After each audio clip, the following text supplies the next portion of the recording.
Was freedom worth risking everything, even her life? That question burned in Meline Blackwood's mind as a bullet shot past her ear, close enough to feel the wind of it. She leaned forward and urged her tired chestnut mare to run faster through the rough Colorado land. Her heart beat as fast as the pounding hooves beneath her. She had nothing but the clothes she wore, her mother's locket, and a small bag of coins. But she would rather face danger than be forced into a marriage with a man old enough to be her grandfather. "Come on, girl," she whispered to her horse, pushing her onward. She dared to look back. Her uncle's men were falling behind, but she did not slow. She knew her uncle would not give up easily. He had plans for her, plans that would settle his debts, not care for her future. At only 22, Meline had already carried more pain than many twice her age. Losing her parents 5 years ago had placed her under her Uncle Theodore's care, and life had only become harder since. When the sun dipped low and the sky turned orange, Meline finally slowed the mare. The lights of a small town called Silver Creek appeared in the distance. It looked peaceful, like a safe place, even if only for one night. She patted her horse gently, feeling how exhausted the animal was after the long escape. Silver Creek was busy when she arrived. Laughter echoed from saloons, and men walked in and out of them with unsteady steps. Women stood on porches or hurried along the wooden sidewalks. Meline pulled her shawl tighter around her shoulders, aware of her messy hair and dusty clothes. She led her mare toward the livery stable. The old stableman looked up at her with kind eyes. He did not ask questions, just spoke in a calm voice. "2 bits for the night. Feed is included." Meline handed over the coins with quiet thanks. She did not want to speak more than needed. The old man studied her face for a moment, then pointed down the road. "If you're looking for a place to sleep, Widow Parker rents rooms. White house with blue shutters. Tell her Jasper sent you." Meline nodded and walked through town with her small bag. Her legs ached, and her head felt heavy with tiredness. The White House appeared just as Jasper had described. Widow Parker was a stern woman with sharp eyes that seemed to see more than Meline said, but she gave her a clean room and 3 rules. Breakfast at 7. No men in the rooms. No, coming in after 9. "Yes, ma'am, thank you." When Meline finally sat on the narrow bed, her breath shook. For the first time since running away, she let fear in. She had no plan, no family, no home, only a fierce will to survive. Holding her mother's locket in her hand, she made a promise to herself. "I will not go back. I will find a way." By morning, her fear had turned into determination. She ate a simple breakfast and walked into town looking for work. She tried the general store, the schoolhouse, and the hotel. No one was hiring. By noon, her hope began to fade. She stood outside the dressmaker's shop, unsure if her sewing skills were good enough to earn a job. Before she could decide, shouting erupted down the street. A wagon had tipped over, and crates and barrels lay scattered. The driver was on the ground holding his leg. Without thinking, Meline rushed forward and knelt beside him. "Try not to move," she said calmly as she checked his leg. "It might be broken." "My shipment," the man groaned. "Boss will have my hide if it doesn't reach the ranch today." "Your leg is more important than a shipment," she said firmly, tearing a strip from her underskirt to bandage a cut on his head. "Not to the flying F," he muttered. "Mr. Fletcher Harrington, don't take excuses." A crowd gathered. Meline ignored their whispers and continued helping until the town doctor arrived. He noticed her quick hands and steady voice. "You've done this before," he said with interest. "My father was a doctor," Meline replied softly. "I helped when I could." The doctor nodded with approval. "I could use an assistant. My nurse left to marry last month." Those words felt like a lifeline. "I would be grateful, doctor." "Walter Simmons," he said with a smile. "Come along, Miss Blackwood. We'll set this man's leg." Together, they tended to the injured driver, whose name was Hank. As they worked, Dr. Simmons explained the job, helping with patients, keeping records, and sometimes joining him on house calls. The pay was small, but came with a room above his office. Relief washed over Meline. A job meant she could start again, but Hank still worried. The Flying F needs those supplies. Seeds and tools. Horse medicine. Boss was expecting them today. Could someone else deliver them? Meline asked. The wagon's damaged, and most men won't go near Harrington if things go wrong, Hank said. His temper is worse than a cornered wolf. Meline thought for a moment. I can ride. If the wagon is fixed, I can deliver it. Both Hank and Dr. Simmons stared at her. It's 15 miles through rough land, the doctor warned. And Mr. Harrington is not known for patience. I'm not afraid of a difficult man, Meline said quietly. I need the money, and Hank needs help. Hank nodded. He's fair in business. If you get the supplies there, he'll pay. Dr. Simmons sighed. Take tomorrow. Deliver the goods and return safely. Then we'll begin your work. Quote. That night, Meline lay awake, thinking of what tomorrow might bring. Fear tried to creep in, but courage held stronger. She had survived worse. At dawn, she set out with the repaired wagon. The trail was rough, and streams ran high with spring water. By midday, her hands were raw and her back ached. But she did not turn back. Late afternoon revealed the Flying F ranch in the distance. It was larger than she expected. Big barns, wide fields, horses in the corral, and a main house built of strong wood. It looked like a place built by hard work and pride. A rider appeared on a ridge, watching her. He rode down and stopped beside the wagon. His voice was deep and calm.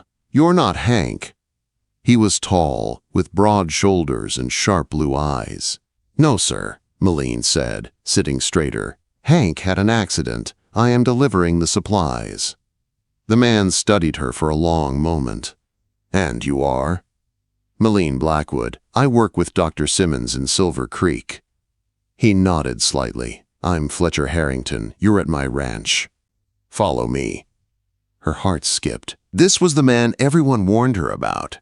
She did not know then that this meeting would change the rest of her life. The ranch hands stopped what they were doing as Meline drove the wagon into the yard behind Fletcher. Their curious eyes followed her every step. Some looked surprised, some impressed, and others unsure what to make of a young woman arriving with the ranch's supplies. Fletcher swung down from his horse and came to help her. He held out his hand for her to step down. His hand was warm and steady, and Meline felt a strange flutter in her stomach as she accepted his help. You must be tired, he said. Mrs. Donnelly, our cook, will get you something to eat once the men unload the wagon. Meline nodded. Thank you, Mr. Harrington. He gave orders quickly and firmly, and his men moved at once. It was clear Fletcher Harrington was respected here. Maybe even feared a little. But when he turned back to Meline, there was no hardness in his eyes, just calm strength. Come inside. You shouldn't ride back tonight. Roads are not safe after dark. You can stay in the small room off the kitchen. It's proper and safe. Meline hesitated, knowing how people could talk, but the truth was she was exhausted, and riding back alone at night was dangerous. Thank you. That is very kind, she said at last. Mrs. Donnelly welcomed her with a warm smile and a bowl of hot beef stew. The kitchen smelled like fresh bread and spices. After everything Meline had been through, the kindness nearly brought tears to her eyes. Mrs. Donnelly seemed to notice. You're safe here, she whispered gently. Rest. The world can wait until tomorrow. Fletcher returned after a while with a small bag of coins. Your payment, he said, placing it in front of her. And extra. For taking the risk. That is generous of you, Meline replied. It isn't generous, he said. It's fair. His gaze held hers for a moment longer than expected. Meline quickly lowered her eyes to her bowl. After she ate, Fletcher offered to show her the ranch. Though tired, she agreed. She felt strangely drawn to this place and to the man walking beside her. He showed her the barns, the corrals, and the open pasture. The pride in his voice was clear. My father left me just enough money to buy the land, Fletcher explained. Everything you see here I built with my own hands. You've created something remarkable, Meline said honestly. He glanced at her with something like surprise. then gratitude. They walked to a separate corral where a tall black stallion paced, wild and restless. His coat shone like coal in the sunlight, eyes sharp and full of fire. "This is Tempest," Fletcher said quietly. "He's the strongest horse I've ever seen, and the most stubborn. I've been trying to break him for weeks. He won't let anyone near him." Meline stepped closer, feeling something familiar in the horse's defiance. "He looks like he doesn't want to be controlled, only understood." Fletcher watched her carefully. "Are we talking about the horse or something else?" Quote, his voice was gentle, teasing, but his eyes were serious. Meline swallowed, suddenly aware of how close he was standing. She focused on the horse. "May I try?" Quote, "You can if you're careful. He doesn't trust easily." "Neither do I," she whispered. Slowly, she lifted her hand toward the stallion. Tempest snorted, stepped back, then inched forward. He stretched his neck, sniffed her hand, then allowed her to touch his muzzle. Fletcher stared in amazement. "He's never done that with anyone," he said. "He just needs someone patient," Meline said softly. "Force won't work with him." Fletcher's voice was low. "No, I suppose it won't." As the sun began to set, they walked back toward the house. Fletcher kept a respectful distance, but Meline felt his presence beside her like a silent shield. When they reached the door, he paused. "Will you be staying in Silver Creek long?" he asked. "That depends on how things go with Dr. Simmons," she said. "I hope they go well," Fletcher replied. "The territory needs more people like you, brave ones." Meline didn't know what to say to that. Brave was not what she felt, but the way he said it made her believe she could be. That night, Meline barely slept. She thought of Fletcher's steady hand, his calm voice, his pride in his ranch, and the softness in his eyes when he looked at her. She had known him only one day, yet she felt a strange pull toward him, one she didn't fully understand. In the morning, Fletcher was already in the kitchen. He stood when Meline entered, as if she was someone important. Mrs. Donnelly placed a plate of eggs, ham, and biscuits in front of her. "You'll need strength for the ride," Fletcher said. Meline finished her meal, feeling a disappointing tug at the thought of leaving. Fletcher walked her to the wagon. "Silver Creek isn't far," he said. "I hope we'll see each other again soon." "Perhaps," Meline answered, though she found herself hoping it was more than perhaps. As she rode away, she looked back once. Fletcher Harrington stood at the front porch, watching her until the road carried her out of sight. Back in Silver Creek, Dr. Simmons greeted her with relief. "I was worried," he admitted. "Harrington has a temper." Quote, "He was respectful," Meline said, though the word did not come close to describing what she had felt. Days passed. Meline began her work at the surgery, finding comfort in helping those in need. Dr. Simmons was patient and kind, and she was learning quickly. The Flying F Ranch became a memory she kept tucked away, returning to it in her thoughts more often than she meant to. Then, one stormy night, everything changed.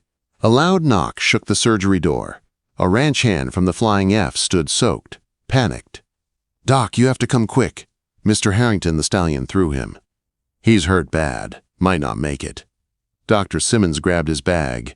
"Miss Blackwood, prepare the bandages and instruments." "I'm coming with you," Meline said without hesitation. The doctor paused. "It will be a difficult night." "Are you sure?" Quote, "Yes," she said. "He needs help." They rode through rain and lightning, mud splashing with every hoofbeat. Meline's heart pounded with fear. She didn't know why the thought of losing Fletcher hurt so much. But it did. When they reached the ranch, men rushed them inside. Fletcher lay on the bed, pale, struggling to breathe. His eyes were closed, and his shirt was soaked with blood. Meline felt something inside her break. Dr. Simmons spoke quickly. 3 broken ribs. One may be piercing his lung. Internal bleeding. I need to operate." "I'll help," Meline said, moving to Fletcher's side, and she did, for hours.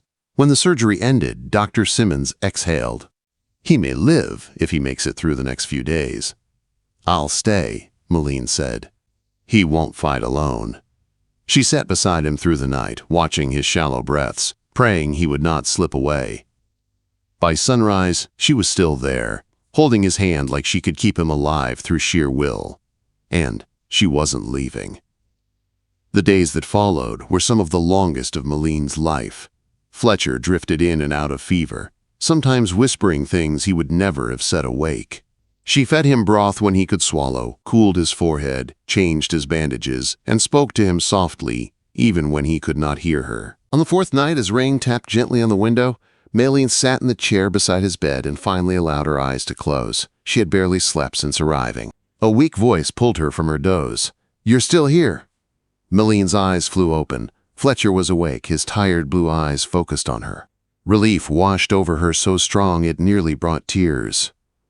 "You're awake," she whispered, smiling as she leaned closer. "Your fever has broken. How do you feel?" "Like I got trampled by 10 buffalo," he said with a small grimace. He stared at her for a long moment. "How long have you been here?" "4 days," she answered, helping him take a sip of water. "Someone had to make sure you didn't undo the doctor's work by being stubborn." A faint smile touched his lips. "Mrs. Donnelly told me you barely slept." "Mrs. Donnelly talks too much," Meline said, trying to hide the warmth rising in her cheeks. "You needed care."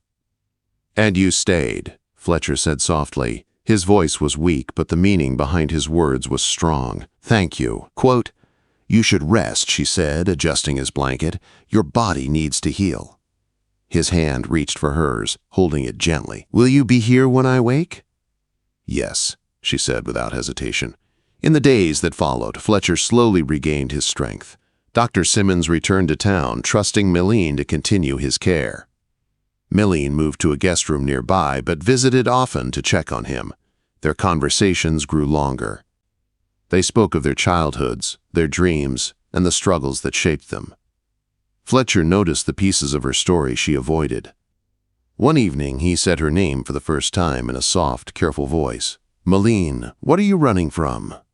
The name on his lips made her heart tremble. Something inside her broke open, and the truth spilled out at last.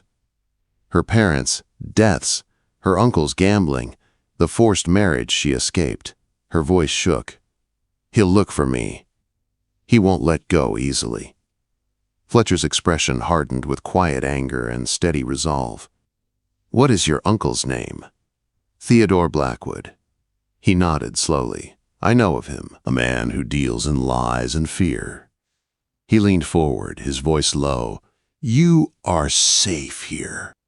I won't let anyone take you." "You can't promise that," she whispered, fear rising again. "I can promise you won't face anything alone," he replied, her breath caught. His words were more than comfort. They were a vow. A loud commotion downstairs cut the moment short. Raised voices, heavy boots.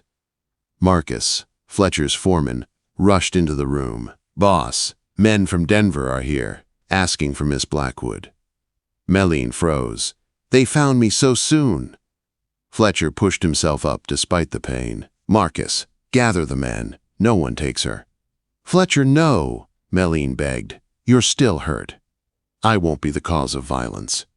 "I protect what's mine," he said simply. He went downstairs, Meline close behind. 3 rough-looking men stood in the main room. One pointed at her. "There she is, Miss Meline Blackwood. Your uncle is worried sick. We're here to bring you home." "I am not going with you," Meline said, her voice steady.